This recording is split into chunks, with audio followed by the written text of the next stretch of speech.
मवाफिक हो नमी अच्छी नमी काफ़ी निगहबानी, फिर भी कोई दम चाहता है पौधे का सजर होना। आपके ही पार्टी के विधायक आपको छोड़ करके दूसरी पार्टी में अपनी जगह ले रहे हैं। देखिए, आदम और इब्लीस दोनों की दुनिया है कि जाने वालों को कुछ तो शिकवा करना पड़ेगा, क्योंकि उनकी कीमत अच्छी बोली लगाई गई थी।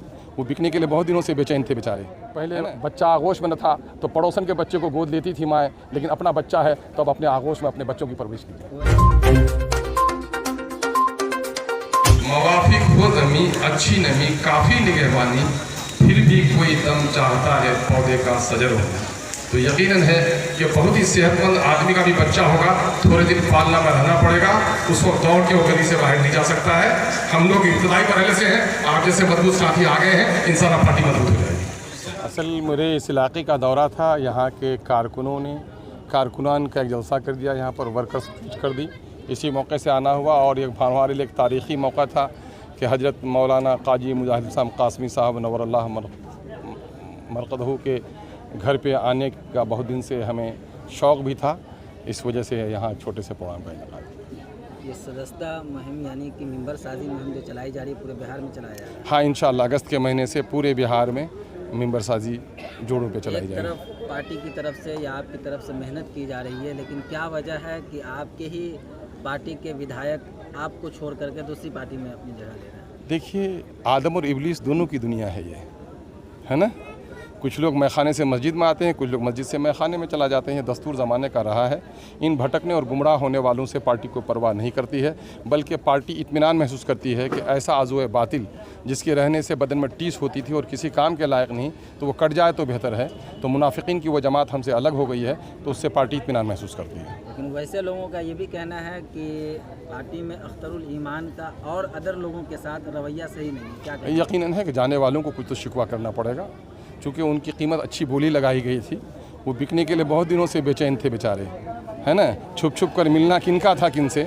पार्टी के वसूलों से अख्तरुल ईमान ने इनहराफ नहीं किया, पार्टी के वसूलों से इनहराफ उन लोगों ने किया, और ये बेचारे गए नहीं हैं, इनको ख़रीदा गया है, ये बिक गए हैं। और सबसे बड़ी बात यह है कि हम सहाफ़ियों के लिए, अहले नज़र के लिए पैगाम देना चाहते हैं कि बिहार में बरसों से मुस्लिम कमज़ोर तबक़ात की कोई क़यादत सामने में न थी, और इन 75 सालों के बाद एक पहली क़यादत सामने में आई, तो इसका गला मरोड़ने का और गला दबाने का काम किसी ने किया है। तो वही लोग हैं जो लोग मुसलमानों के ऊपर उठाने की बात करते हैं लफ्ज़ी के साथ, और राजद ने इसका गला दबाने का काम किया है। विधायक की तरफ से ये भी मतलब शिकायत है कि आप विधानसभा सत्र में बोलने का मौका नहीं देते। अरे भाई, जो बेचारे बोलने की नीयत ही नहीं रखते थे न पार्टी के इरादों से, उनके इल्ज़ाम की क्या परवाह। अगर वो इतने गैरतमंद हैं वो अपने इल्ज़ाम में, तो पार्टी से रिज़ाइन कर दें, इलेक्शन जीत के आ जाएं, वो बात करें ना, वो है ना। अब बिक गए तो कोई ना कोई बहाना चाहिए ना, कोई ना कोई बहाना तो चाहिए। अगर गैरत ज़िंदा है, ज़मीर ज़िंदा है, तो रिज़ाइन कर दे। पार्टी इतनी ख़राब है, पार्टी का लीडर ख़राब है, तो जाए रिज़ाइन करें, इलेक्शन लड़के आ जाए, उसके बाद फिर सारे तोहमत लगाए। बहुत देरी से आप हरकत में आए हैं, पहले से आप लोग बहुत ज़्यादा प्रचार नहीं कर रहे थे इन जगहों पर जहाँ पर आए। विधायक टूटने के बाद आप लोग जगह जगह प्रोग्राम कर रहे हैं, क्या नहीं, पार्टी की अपनी पॉलिसी थी। विधायक का एक तो यही कहिए कि उन्हीं लोगों को अपनी कश्ती को ठीक करने में हम लोग का बहुत वक्त लग रहा था। 3 महीने के बाद ही वो लोग बेचारे बिकने के लिए तैयार थे। बहुत समझा के फुसला के रखे, जाके अवैसी साहब से जाके कहे कि ज़रा सा तावीज़ इनके गले पे बांध दीजिए, है ना। लेकिन इनका मामला था कि इनको उसका कोई मामला नहीं, ये बिक गए हैं। सौदागरी थी इनकी, और इनके पीछे गहरी साजिश थी, बल्कि बैन रियासती एक साजिश रही है कि जहाँ जहाँ MIM खड़ी हुई है, वहाँ के लीडरों ने एक साजिश करके हमारे MLAs को तोड़ने का काम किया है। और पार्टी उससे कहीं नहीं घबराती है, बल्कि पार्टी और तवानाई के साथ काम करती है। बल्कि अब छान फटकने का हमको ये हुआ कि पहले जो लोग आए थे उनको अब छान फटक कर हमको लेना है। हरचंद के वो अहदनामे में दस्तखत किए हुए थे, और पार्टी से भी कहीं हुआ कि हमसे चूक हुई होगी कि इन लोगों को टिकट दिया।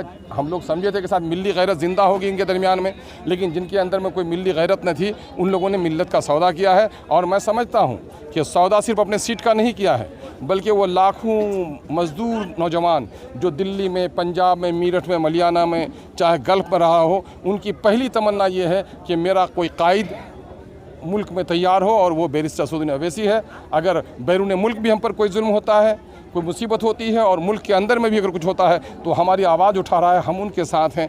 माओं ने और बहनों ने रोज़े रखे, दलितों ने भी हमारा संघर्ष में काफ़ी साथ दिया। इन तमाम तर जिन लोगों ने धोखा दिया है जिन लोगों को, वो लोग कभी भी सियासी पार्टी में तो जीतना हारना अलग बात है, लेकिन कौम के कभी रहबर नहीं बन सकते। वैसे लोगों की जहनसाजी कैसे करेंगे जो लोग कहते हैं कि बीजेपी की सहयोगी पार्टी है ये? नहीं, ये बेचारे वो करते हैं, एक तो वो बेचारे कुछ नादान है, इसमें जोशों के बहकावे में आ जाते हैं, लेकिन इसमें बड़ी तादाद उन लोगों की है जो लोग दूसरे पार्टी की दलाली करते हैं, है ना। 75 सालों तक तो MIM इस अंदाज में नहीं आई थी। 75 सालों तक तो इन्हीं के बाप दादा के नज़रियात पर, बल्कि आपके दादा मेरे दादा भी ने भी तो कांग्रेस को वोट दिया था। इन 75 सालों में हमने खोया कि पाया? हर आदमी कहता है कि खोया है। जब खोया है तो पानी की तलाश जो लोग कर रहे हैं, तो कुछ लोग हैं मखसूस लोग, 2-4-5% जो लोग वजारत से जुड़े हुए हैं, किसी नेता से जुड़े हुए हैं, किसी के बेटे का एडमिशन करा दिया है मेडिकल में, किसी को ठेकेदारी मिल गई है, किसी को MLC बनाने का ख्वाब दिखाया गया। वो बेचारे अगर दलाली नहीं करेंगे तो उनके दलाली के लिए सबसे बेहतरीन जुमला है कि मुसलमानों के दरमियान में जो बीजेपी का समर्थक हमको कहे, उनकी कीमत वहाँ बहुत ज़्यादा है। वो बेचारे अपना सौदागिरी कर रहे हैं, आपकी रहनुमाई नहीं कर रहे हैं। उनके भूल भुलैया में मत आइए। आज आए हैं आप जिलावासियों को, क्या अपील करें, क्या मैसेज देना चाहेंगे? मैं समझता हूँ कि मिथिलांचल के लोग साहब फ़िक्र नज़र लोग हैं, हिम्मतवर लोग हैं। वो अपने झंडे को अपने हाथ में लें और अपनी क़यादत को आगे बढ़ाएं। पहले बच्चा आगोश में न था तो पड़ोसन के बच्चे को गोद लेती थी माएँ, लेकिन अपना बच्चा है तो अब अपने आगोश में अपने बच्चों की परवरिश कीजिए।